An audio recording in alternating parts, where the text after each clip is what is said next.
Bonjour à toutes et à tous et bienvenue. Vous écoutez Kinix Sport, le podcast qui décrypte l'économie et les tendances marketing du sport amateur et professionnel en donnant la parole aux acteurs du secteur. Aujourd'hui, nous recevons Hugo Raymond, chargé des partenariats du JS Cherbourg Manche Handball. Le JS Cherbourg Manche Handball, c'est un club évoluant en Pro League depuis plusieurs années. Il compte plus de 180 partenaires, il a également une base de plus de 17 000 fans sur les réseaux sociaux et c'est le club avec le meilleur public de Pro League. On vous présente aujourd'hui Hugo Raymond. Bonjour Hugo Raymond. Bonjour. Alors ma première question, est-ce que vous pouvez vous présenter vous personnellement et quel est votre parcours professionnel ? Alors, ouais, pas de souci. Donc, comme vous venez de le dire, moi c'est Hugo Raymond. J'ai 23 ans. Je suis normand, originaire donc de Cherbourg, club dans lequel j'exerce ma profession aujourd'hui.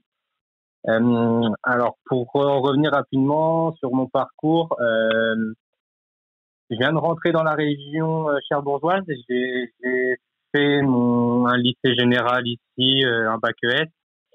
Ça parle peut-être plus à tout le monde les bacs ES parce que je sais que ça a changé il y a pas longtemps, mais voilà, donc un bac général. Après, je me suis dirigé sur un DUT technique de commercialisation.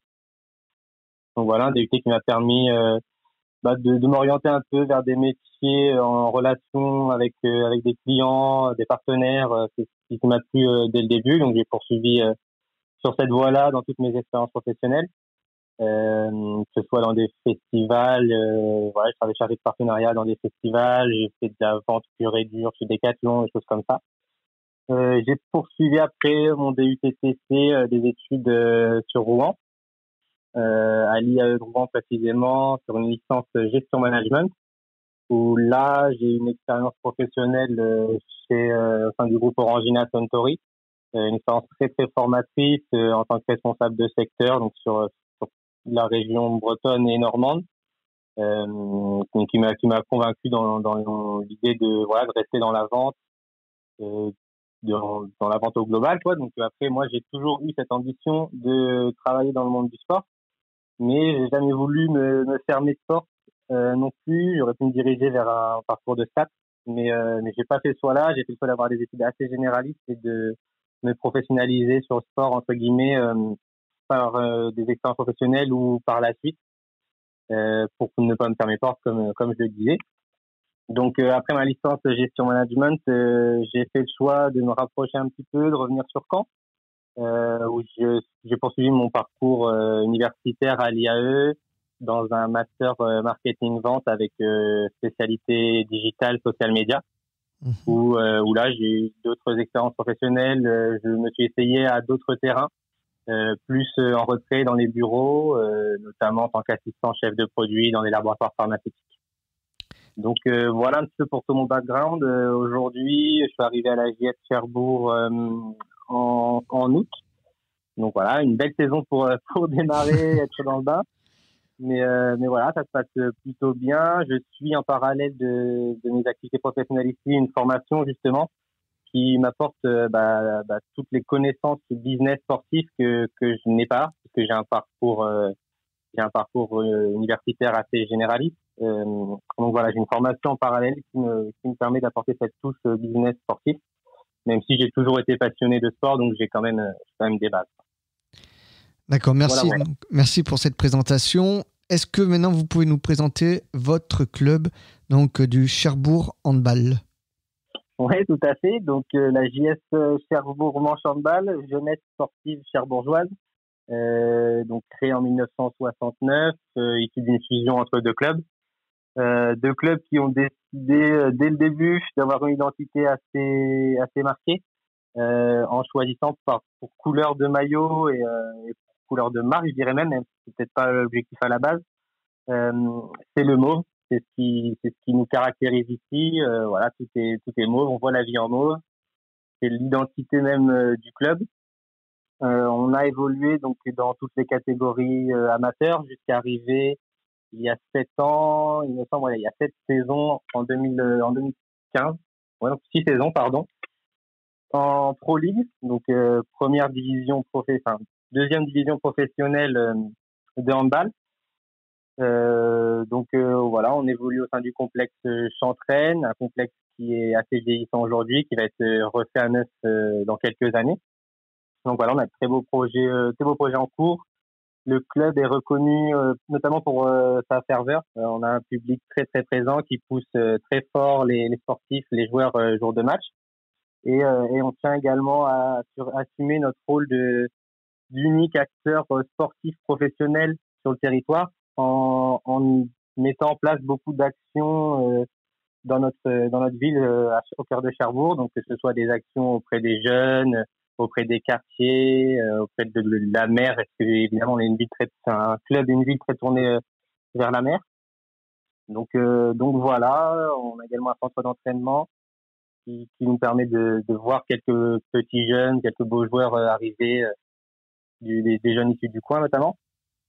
Donc voilà, beaucoup de projets de développement. Je pense que j'ai fait un petit peu le tour sur la question du club et l'identité du club. Alors, quelles sont vos missions principales en termes de sponsoring et de partenariat au sein de Cherbourg Handball? Alors, mes missions, du moins ce pourquoi je suis arrivé, si vous voulez, c'est remplir le stade. Le stade est toujours plein, hein, mais ici on a un gros taux de remplissage, comme je le disais, on a 80% de taux de remplissage en temps normal, mais voilà, l'idée première, je pense, quand on arrive au secteur commercial d'un club de sport, c'est de faire que son stade soit toujours plein dans les matchs de bas de classement comme dans les matchs de haut de classement. Aujourd'hui, je peux dire que ma mission est totalement un échec, mais c'est pas de ma faute. Oui. On va mettre de côté, bien évidemment, l'aspect crise sanitaire qui touche tous les clubs, évidemment. Hein. Oui, évidemment.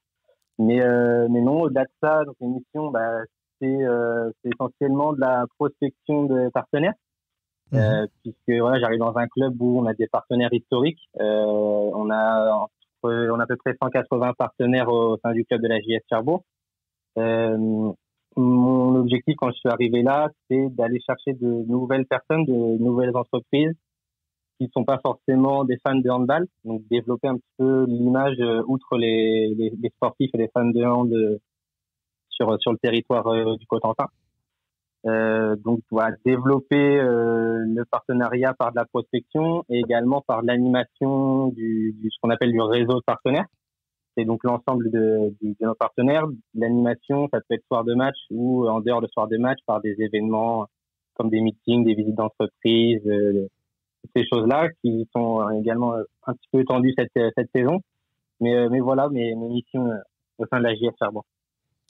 Alors, comment se passe la relation avec les partenaires du club? Quelles sont vos relations avec les différents partenaires? Est-ce que c'est plutôt vous qui les démarchez ou l'inverse? Et est-ce que vous avez des exemples? Alors, dans un monde idéal, ce serait eux qui nous appellent. C'est le but final, je pense, d'être tellement intéressant et que ce soit pour les entreprises elles-mêmes qui nous appellent. Je pense que ce serait beau. Ce serait peut-être un idéal, mais bon, j'aurais plus grand chose à faire non plus. Donc non, aujourd'hui, c'est surtout nous qui prospectons la plupart du temps en phoning, parce que ça demande, le porte-à-porte demanderait beaucoup de temps. On peut faire du porte-à-porte pour de la vente de places, notamment des entreprises, mais l'essentiel du travail se fait au téléphone. Je démarche moi-même des entreprises donc par téléphone pour leur présenter le club et puis les projets du club et voir s'il y a un intérêt à devenir partenaire pour l'entreprise, quoi. D'accord. Et des exemples, oui. Non, j'en ai pas. On a eu un bel exemple, notamment quand je suis arrivé. La personne qui était là, pardon, avant moi, avait mis en place des activités assez sympas, soir de match. Je pense à des after-work, des choses comme ça, qui ont pu attirer une nouvelle clientèle de professionnels. Et donc, c'est cette clientèle clientèle, c'est pas un bon mot pour le sponsoring, mais ce sont ces entreprises-là qui ont pu venir au club par des prestations annexes au sportif, par de l'after-work, des choses comme ça, qui peuvent se dire, c'est vrai que c'est sympa l'ambiance à la JS Cherbourg, Donc, je vais les rappeler de moi-même l'an prochain pour voir un petit peu qu'est-ce qu'on pourrait faire comme partenariat. Donc, ça arrive qu'on nous appelle aussi, mais le point A, la base, c'est très souvent, elle part très souvent du club et de nous, du coup, nous commerciaux qui appelons les entreprises. Alors vous avez parlé des places VIP, vous distinguez le côté visibilité et le côté relations publiques. Place VIP, voilà, prestations, j'imagine, bon là en ce moment c'est difficile, mais dans un espace partenaire, j'imagine d'après-match, vous distinguez les deux types de partenariats. Alors je les distingue parce que la finalité n'est pas la même. Je pense que quand on veut, enfin quand une entreprise est présente en VIP, à ses places VIP, elle a pas forcément les mêmes objectifs qu'une personne qui cherche à justement à développer sa notoriété via de la visibilité. Après, une entreprise peut avoir un objectif bien précis entre les deux ou également avoir les deux objectifs. Ils sont différents mais complémentaires, j'ai envie de dire. D'accord.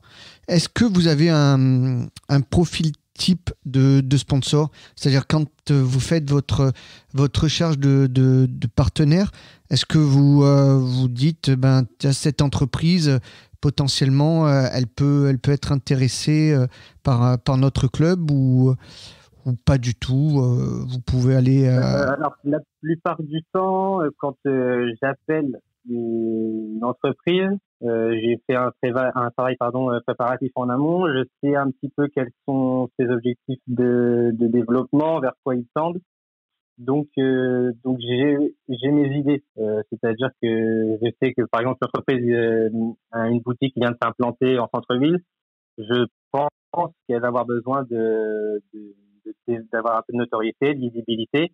Donc, je sais que je peux lui apporter quelque chose. Après, ça arrive une fois sur deux que je me trompe également parce qu'il y a des entreprises où leurs perspectives de développement sont moins évidentes ou alors on les sous-estime pas. Enfin, voilà, tout peut arriver. Ça dépend aussi de la relation du gérant avec le sport et ses ambitions. Mais j'ai pas de profil type. C'est justement du cas par cas, en fait. Je pense que ça dépend de l'entreprise ou ses projets à venir et ses problématiques qui peuvent être totalement différentes de l'une à l'autre. Après, nos prestations répondent à un type de problématique qui revient assez régulièrement, mais il y en a diverses quand même, quoi. Enfin, si je suis pas clair, faut me dire. Hein, non, c'est parfait. Non, c'est parfait. Du coup, quand même, il y a un travail en amont. Vous prenez pas, j'ai envie de dire, Internet. Vous n'avez pas la première entreprise qui vient et il y a quand même un travail en amont et votre gamme, j'ai envie de dire, de prestations, que ce soit en visibilité ou en relations publiques, elle s'adapte justement à tous les types d'entreprises. C'est ça, c'est l'objectif. C'est l'objectif. Après, malheureusement, on a quelques trous dans la raquette quand même aujourd'hui qui sont des points à développer aujourd'hui au sein du club. L'objectif, c'est d'avoir un catalogue, notamment, je pense à la politique tarifaire, qui pourrait aller, en fait, de 0 € par exemple à 50 000 €. Je veux dire que tout le monde devrait pouvoir y trouver ce qu'il cherche et dans le budget qui serait le sien. Mais aujourd'hui, c'est vrai qu'on a quand même une belle offre. On est en train d'étoffer ça en ce moment même pour l'an prochain, puisqu'on se rend compte qu'il y avait des trous dans la raquette, comme je disais.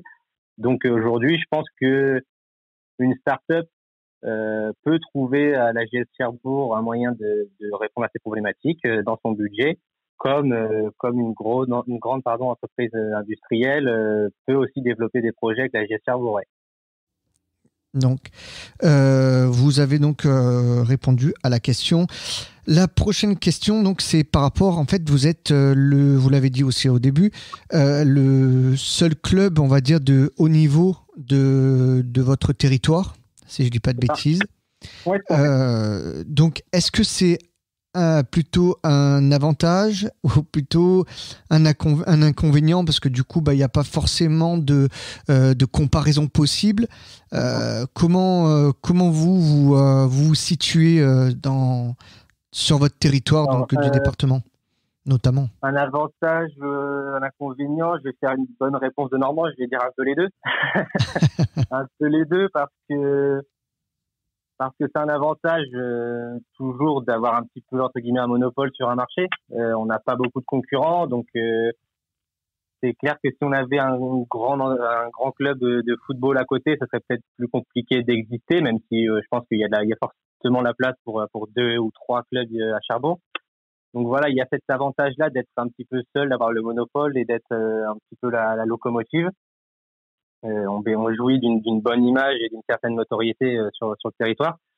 Mais bon, je pense peut-être plus pour un inconvénient, dans le sens où ça manque justement d'une dynamique sportive, que ce soit au niveau de la ville ou des habitants de la ville, la logique, la culture surtout. Moi, je parlerais plutôt de culture du sport de haut niveau et peut-être moins présente, justement dans une ville où il y a qu'un seul club qui est professionnel depuis peu de temps, à l'échelle du club. Le club a 40 ans, on est professionnel depuis 6-7 ans. On n'a pas encore cette culture du sport de haut niveau sur Cherbourg. Donc, je vois plutôt ça comme un inconvénient de mon côté. D'accord, parfait. Alors, du coup, Cherbourg, c'est on va dire une ville de taille moyenne. Si on prend, par exemple, contrairement à Caen ou à Rouen ou Le Havre pour la Normandie. Mais malgré tout, est-ce qu'il y a le potentiel pour viser plus haut et au niveau du tissu économique, est-ce que vous arrivez quand même à avoir des grandes entreprises ou alors au contraire, c'est plutôt un tissu de PME qui vous suit de taille d'entreprise de taille moyenne? Quel est un petit peu le style, on va dire, d'entreprise qui vous sponsorise aujourd'hui, qui vous suit, et quel est le tissu un peu économique de Cherbourg et de la Manche plus généralement? Alors, donc, il y a plusieurs questions. Pour le tissu économique de la région, même du département lui-même, on est assez tourné vers l'industrie. On a des grandes entreprises notamment Orano, dans le nucléaire à côté. On a aussi très implanté dans l'industrie navale, que ce soit donc par Naval Group ou les CMN. Également dans l'industrie éolienne, puisqu'on a une entreprise qui recrute énormément en ce moment, qui s'est implantée depuis quelques années, LM Wind Power, qui fabrique des pales d'éoliennes. Et puis également dans l'énergie avec la centrale EDF à Flamanville. Donc on a des grandes entreprises comme ça sur Cherbourg. Après, quand on descend un petit peu dans la Manche, on est très tourné vers l'agroalimentaire, que ce soit vers Isigny. Quand plus on se rapproche, dans le sud-Manche, en général, c'est plutôt tourné vers l'agroalimentaire. Nous, aujourd'hui, à la JS Cherbourg, nos partenaires sont plutôt de taille moyenne, voire petite. On a du mal justement à être en lien avec les grandes entreprises industrielles du secteur, qui nous permettrait de franchir un cap aussi, je pense, si ces entreprises se tournaient un petit peu vers nous et se rendaient compte aussi du potentiel que pourrait avoir une collaboration avec nous et tout l'intérêt qu'ils pourraient y trouver. Ça nous permettrait à nous de franchir un cap. Là-dessus, le club, on doit en trouver les solutions pour être en rapport avec ces entreprises-là.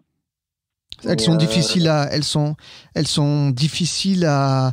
comment je dirais, à conquérir ces entreprises, ces grosses entreprises industrielles. Qu'est-ce qui explique qu'elles soient comme ça si difficiles à avoir dans votre portefeuille de partenaires, justement? Alors, la réponse, je l'ai pas totalement. C'est assez compliqué de savoir. Moi, pour être transparent, comme j'ai dit, je suis là depuis seulement le mois de septembre-août. Donc, j'ai pas encore été en relation avec toutes ces entreprises-là. C'est vrai que c'est un monde dans lequel on a du mal à s'implanter. Les raisons, honnêtement, je les connais pas. Je sais pas pourquoi on n'arrive pas à intéresser ces personnes-là. Peut-être qu'on n'a pas, et je pense qu'on n'a pas les prestations ou les solutions qui pourraient leur permettre de répondre à leurs problématiques. Peut-être même que ce qui serait intéressant dans un avenir assez proche, c'est de rencontrer tout le monde autour d'une table et de comprendre quelles sont leurs problématiques, parce que je suis certain qu'on pourrait aider à développer aussi ces entreprises-là, hein, que ce soit dans le recrutement, comme je le disais, hein, les entreprises autour de nous qui recrutent très très fortement. On pourrait être un intermédiaire pour leur permettre de toucher des candidats ou des entreprises. Enfin bref, je j'ai pas la réponse la réponse écrite, hein, la réponse parfaite, la solution je l'ai pas. On est en train de la chercher, j'y réfléchis, mais c'est vrai que c'est des entreprises qui sont dures à avoir pour nous et qu'on n'arrive pas encore à toucher. On va essayer petit à petit de s'en rapprocher. Et après, ça se passe plutôt à un cran au-dessus de moi, si je peux dire comme ça. Je suis pas encore directeur commercial ou à des postes comme ça qui me permettraient d'avoir la légitimité de discuter avec ces entreprises-là, je peux dire. Oui, il y a un travail de lobbying un petit peu autour de ces entreprises voilà, qui sont souvent des grands groupes, quoi. Mhm. Ouais, voilà. C'est plus compliqué. C'est du travail c'est beaucoup d'énergie, beaucoup de temps pour arriver à toucher ces entreprises-là, je pense. Mhm.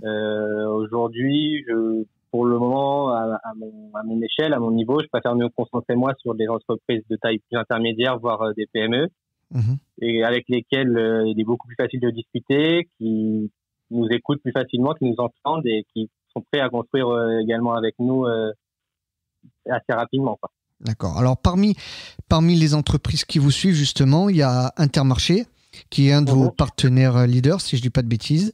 Oui, tout à fait. Alors, comment se passe le partenariat et comment vous activez ce partenariat et comment vous le mesurez aussi? Il y a deux questions. Déjà, c'est qu'est-ce que vous mettez en place avec cette enseigne et puis comment vous parvenez à avoir à calculer le retour de l'impact, voilà, des actions que vous menez avec cette enseigne.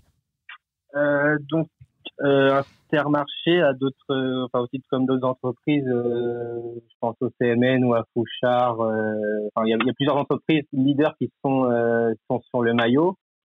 Donc c'est vrai que ce sont des entreprises importantes pour nous, mais je tiens à souligner quand même qu'il y a pas que eux, hein, toutes les entreprises pour nous sont importantes. Qu'est-ce qu'on met en place? C'est le système est pareil qu'avec tout le monde, c'est-à-dire que dans un contrat de sponsoring, une entreprise investit finalement un montant financier auprès du club, en contrepartie duquel nous on s'engage soit de la visibilité, donc c'est le cas pour Intermarché qui est un de nos partenaires principaux du maillot cette saison. Donc c'est notamment à travers de la visibilité.